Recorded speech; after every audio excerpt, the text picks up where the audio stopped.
Bagaimana hukum menikahkan anak terhadap wali yang fasik dengan istilah taubat sementara?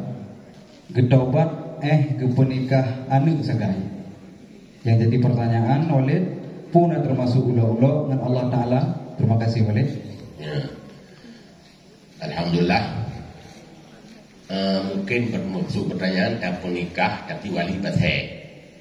Digede taubat tapi taubat pura-pura. Mungkin taubat sambul atau taubat urung madu.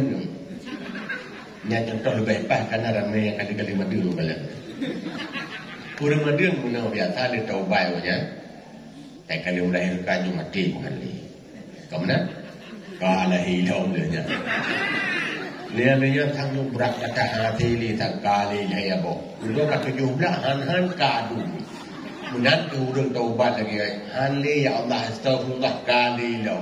Termasuk wali guna mungkin modelnya.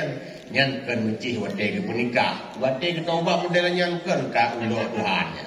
Bahkan karena hadis al-mustaghfiruna bil lisan al-mustaghfiruna bil lisan al-musirruna bi zambi kal mustahdi'i bi rabbi. Orang yang babak astagfirullah ampun Allah tapi buat-buat saat anak taubat lagi hakikatnya yang lagi ejek Tuhan. Lu penikah ada anak? Ya, pertanyaan.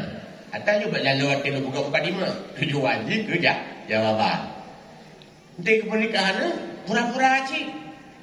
Mana pura-pura berarti hana bibit ya. Nyo rencana nyo baik gede di buka wakil jauh. Hana sah taubat. Hana sah taubat ibarat. Pendapat yang kuat atau pendapat azhar dalam mazhab Syafi'i tidak sah nikah. Tapi nyokan lung peringan. Musuh ke anak sah be dia kiranya imudina ke.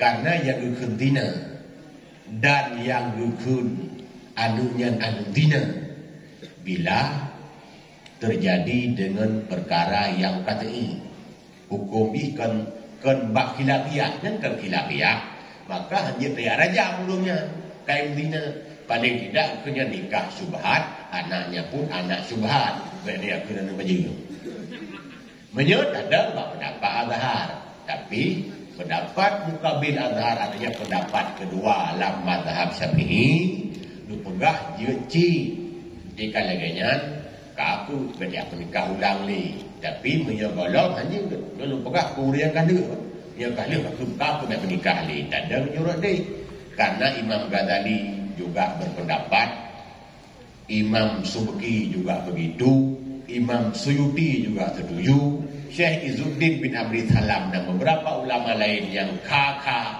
pegah yang pendapat punya memang anak doa dan juri kau tak ada gunan maka aku anak kawin dulu tapi punya tanda yang lebih pasti doa yang dia kiyah bertaubat takut idonya anak terkira dina idonya anak terkira hanasa tapi ulun dua kadang berdesa di Allah Ta'ala gara-gara doa anak taubat yang hukum doanya anak terkira ke dina dan anak taraja atau anak tak support gara-gara yang khilafiyah.